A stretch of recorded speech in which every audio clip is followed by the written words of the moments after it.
Hello children, welcome to AIMS India's online classes. This is biology session. Transport in living beings, part 4. In the last class, transport in plants completed, and transport in animals we have started. In that, single circulation and double circulation concept we have learnt. Okay, so let us briefly recall this single circulation and double circulation. Single circulation, the blood circulates only one time in the body. So the best example is fish. The heart of fish is called branchial heart, and the circulation is single circulation. How many chambers are present in the fish heart? 2 chambers. What are they? One atrium and one ventricle. Okay. Whereas in higher vertebrates, right from amphibians to mammals, there is a double circulation. So see the image here. It is an amphibian's heart. Amphibian's heart is how many chambers? For example, frog, 3 chambers. Okay, right atrium, left atrium, and ventricle, 3 chambers. The circulation in amphibians is double circulation. One is pulmonary circulation and systemic circulation. So in amphibians, like frog, as skin also involved in the oxygenation of blood, so it is called pulmocutaneous circulation. Pulmocutaneous circulation means lung and skin capillaries will receive the blood where the blood is oxygenated and mixed blood is pumped into the heart. So more we are going to study in this video about the double circuit circulation and about the human circulatory system also we are going to discuss. So if you come to double circuit circulation in reptiles, birds and mammals, the heart is divided into 4 chambers. In reptiles it is partly divided, 4 chambered, but when it comes to birds and mammals, completely divided 4 chamber heart is present. Mixing of blood is prevented. Up to reptiles, mixed blood is pumped to all parts of the body. Okay, let us go into details. Are you ready, children? Right. Circulatory system in amphibians. Amphibians have a 3-chambered heart with 2 atria and 1 ventricle. The blood from the lungs, that is called the pulmonary flow, goes to the left atrium. The blood from the body, systemic flow it is called, goes to the right atrium. Now both atria empty into the ventricle, means both atrium contract to pump the blood into the ventricle where some mixing occurs. Okay. The advantage of this system is that there is a high pressure in the vessels that lead to both the lungs and body. So here see, this is the circulatory system of amphibian. This flow chart shows us the mechanism of circulation. The heart of a frog or amphibians is of 3 chambers, 2 atrium and 1 ventricle. So here the circulation takes place twice between the heart and lungs and between the heart and body parts. So during the pulmocutaneous circuit, the deoxygenated blood from all body parts pass it to the lungs and the skin, where the blood gets oxygenated, and that oxygenated blood is pumped into the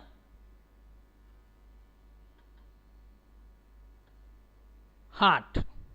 Okay, means the deoxygenated blood into the right auricle, oxygenated blood into the left auricle.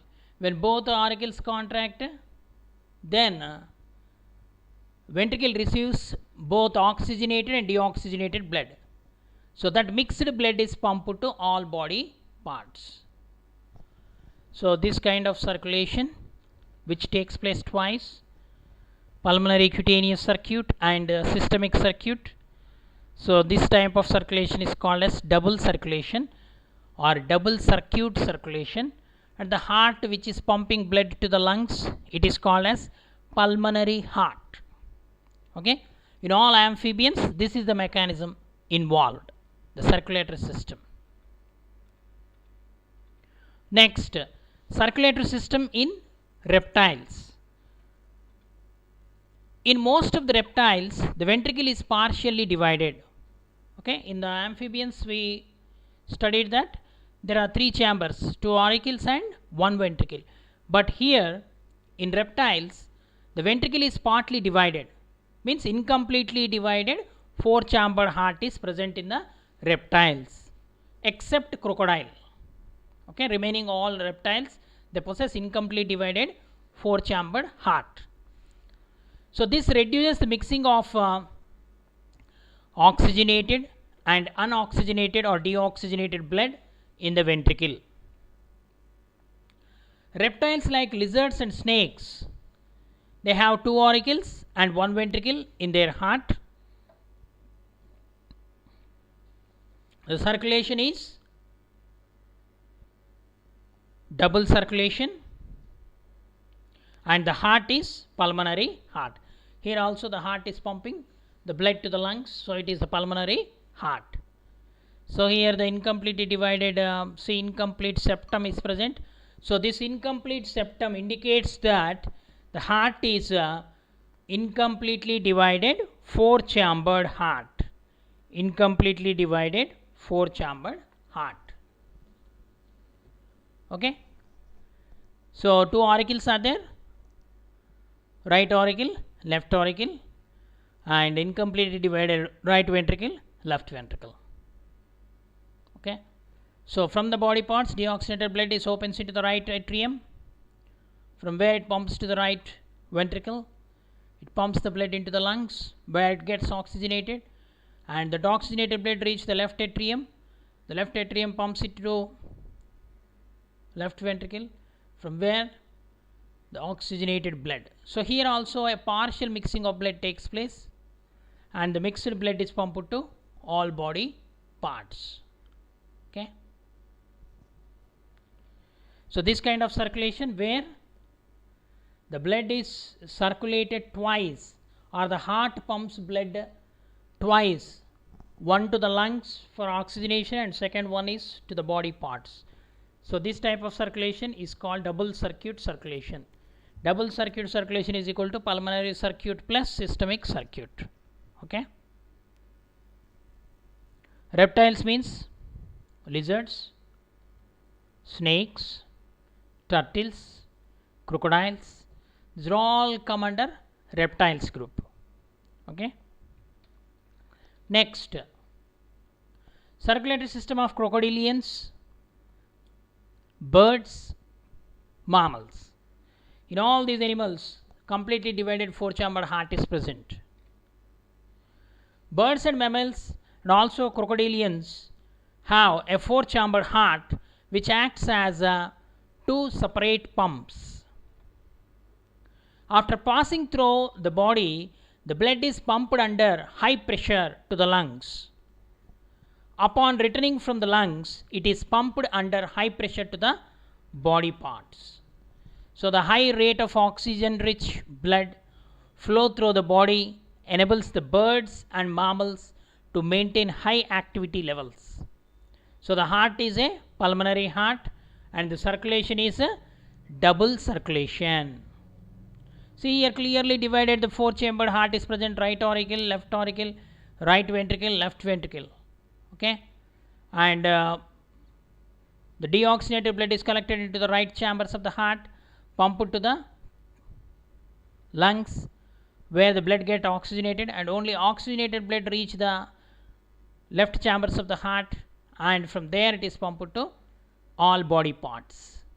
Okay, the circuit between the heart and lungs, it is called pulmonary circuit. The circuit of circulation between the heart and body parts, it is called as systemic circuit or systemic circulation, because the artery, systemic artery or aorta, carries the blood to all body parts. Okay, the heart is called pulmonary heart because it is pumping blood to the lungs, and the circulation is called double circuit circulation. So let us study about the blood vessels briefly. The blood vessels, arteries, there are three types of blood vessels are there. They are arteries, veins and capillaries. First come to arteries. Arteries are the blood vessels which carry blood away from the heart. Okay, arteries are the blood vessels that carry blood away from the heart. These arteries are, they have thick elastic layer to allow stretching and absorb pressure. The wall stretches and recoils in response to pumping. So thus the pressure is very high, thus peaks in pressure and absorbed. Okay, so arteries are elastic vessels that transport blood, oxygenated blood, away from the heart towards the body tissues. Okay, these arteries divided into pulmonary artery and systemic artery. The pulmonary artery is the only artery which carry deoxygenated blood. Okay, remaining arteries carry oxygenated blood. Next, the arteries maintain pressure in the circulatory system much like a balloon maintains pressure on the air within it. The arteries therefore act as pressure reservoirs by maintaining or by storing the pressure. The elastic layer is surrounded by circular muscle to control the diameter and thus the rate of flow, the rate of blood flow. An outer layer of the connective tissue provides the strength to the arteries. So you see the structure of artery. Artery is the main blood vessel. It possesses three layers. Outer layer made of collagen fiber, middle layer made of smooth muscles and elastic fibers, and the inner layer, it is called endothelium. Okay, the artery divides into branches called arterioles. These arterioles finally reach the each and every cell in the form of capillaries. Okay, so this artery start as main blood vessel and reach the tissues in the form of capillaries. Okay, the blood pressure is very high in the arteries because of the thick wall, thick outer wall, thick inner wall of the muscle and elastic fibers, endothelium, narrow central lumen. Lumen is very narrow so that the blood flows with high pressure. Next blood vessel, arterioles. Arterioles are smooth muscle surrounding the arteries, and arterioles the controls the distribution of blood, means the branches of arteries. For example, the blood vessel dilate when oxygen levels decrease or waste accumulate. This allows more blood into an area to bring oxygen and nutrients or remove wastes. Means, for example, in the kidneys, afferent arteriole and efferent arteriole are formed. The renal artery, the artery which reach the kidney, will divide into small capillaries called arterioles. Okay. So these arterioles function is they increase the pressure and they allows the more blood into an area where there is a necessity, there is a requirement of oxygen and the nutrients. These are the functions of blood. Okay, supplying the oxygen, nutrients, and waste for the removal, means the carry, transport. Okay, we are studying the transport system, isn't it, children? The next vessels are capillaries. Capillaries are the smallest blood vessels. The smallest blood vessels are capillaries. They are typically less than 1 millimeter long. The diameter is so small that red blood cells travel single file. Okay. The total length of capillaries of on one person is over 50,000 miles. 50,000 miles. This would go around the earth twice. That much length. The capillaries. So thin and so long. Okay. See here, artery. The artery start as main blood vessel and divides into branches called arterioles. These arterioles, they possess the precapillary sphincter muscles inside, divides into capillaries in the organs. Okay. And veins, they start as capillaries, they end as main blood vessels, venules. Okay. Next, the capillaries, not all of the capillaries beds are open at one time, because all of them would hold 1.4 times the total blood volume of all the blood in the body. So there is a process called vasodilation and vasoconstriction. This vasodilation and vasoconstriction refers to the dilation and constriction of blood vessels. Means the diameter is controlled by nerves, neural and endocrine control. Means some nerves and hormones control the vasodilation and vasoconstriction. Okay, regular. That's why any change in this hormonal and neural activity, it may lead to blood pressure. Okay. Sphincter muscles.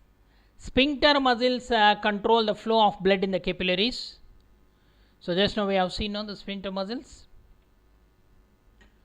The total cross-sectional area of the capillary is greater than that of the arteries or veins. So the rate of blood flow or the velocity is lowest in the capillaries.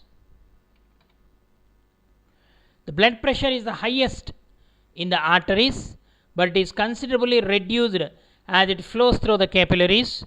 It is the lowest in the veins, because in veins valves are present. Okay, the diameter is lengthy. They start as capillaries and end in main blood vessel. So as we proceed, the veins, the diameter increases. Okay, as they reach the heart, the diameter increases. So the pressure will be very less in the veins compared to arteries and capillaries. Next, venules. The capillaries merge to form venules, and the venules merge into veins. Okay, as I told you, Veins are the blood vessels start as capillaries, that is venules. Okay, and these venules are constrict due to the contraction of the smooth muscles. When they are constricted, there is a more fluid loss in the capillaries due to increased pressure. So veins, the diameter of the veins is greater than that of arteries. The blood pressure in the veins is low. So valves in the veins help prevent backward flow. Okay, valves, VALVES. These valves are present in the veins but not in the arteries. Okay, so the veins mainly they transport the deoxygenated blood to the heart. Except pulmonary vein, remaining veins they carry deoxygenated blood. They are incoming blood vessels, means they bring blood from the body parts and open into the heart, whereas arteries they carry blood away from the heart. Okay, so the walls of the arteries and veins consisting of actually 3 layers. What are they? Tunica interna, tunica media, tunica externa. Okay, that is interna means the innermost layer consisting of endothelium and an elastic membrane. In media means a middle layer of the smooth involuntary muscle and elastic fiber. Tunica externa means an external layer consisting of a loose connective tissue. Okay, so these veins possess the valves which prevent the backward flow of blood. The contraction of the skeletal muscles during normal body movements squeezes the veins and assist with the moving blood back to the heart. Whereas arteries, the blood is directly pumped from the heart. The pressure is more, that's why. So, but the blood has to move in the veins also, where from the pressure is created means during the movement of the body muscles. So, they squeeze the veins which assist with the moving blood back to the heart. The vena cava returns the blood to the right atrium of the heart from the body. Vena cava are the blood vessels or caval veins. They carry blood from deoxygenated blood from all the body parts and opens into the right auricle of the heart. Okay, children. Heart receives deoxygenated blood through vena cavae, the blood vessels.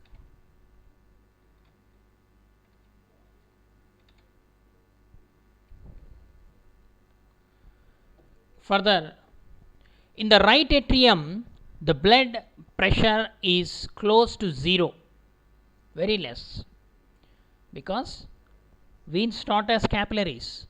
As soon as they reach the, okay, in the meanwhile, the diameter of the veins increase and finally opens into the heart. So there is 0 pressure. Varicose veins develop when the valves weaken. Veins act as blood reservoirs because they contain 50% to 60% of the blood volume. Okay, they are superficial blood vessels. Smooth muscles in the walls of the veins can expand or contract to adjust the flow volume returning to the heart and make more blood available when needed. Okay. So another type of veins. So all veins carry deoxygenated blood except pulmonary veins. Pulmonary veins carry oxygenated blood from the lungs and opens into the left auricle, whereas vena cavae they collect deoxygenated blood and opens into the right auricle. Okay. The portal veins connect one capillary bed with another. The hepatic portal vein connects the capillary beds in the digestive tract with capillary beds in the liver. You see diagram here. So here see arteries, artery and vein. So arteries start as main blood vessel and end in capillaries. Okay, the branch of artery called arterioles. Finally, minute blood vessels, they are called capillaries. Whereas veins start as capillaries, then venules, and open to the heart as a veins. Big means as we move from capillaries to the vein, the diameter is increasing. Whereas here, as we move from the main blood vessel to capillaries in the artery, the diameter is decreasing. So more pressure in the arteries compared to veins.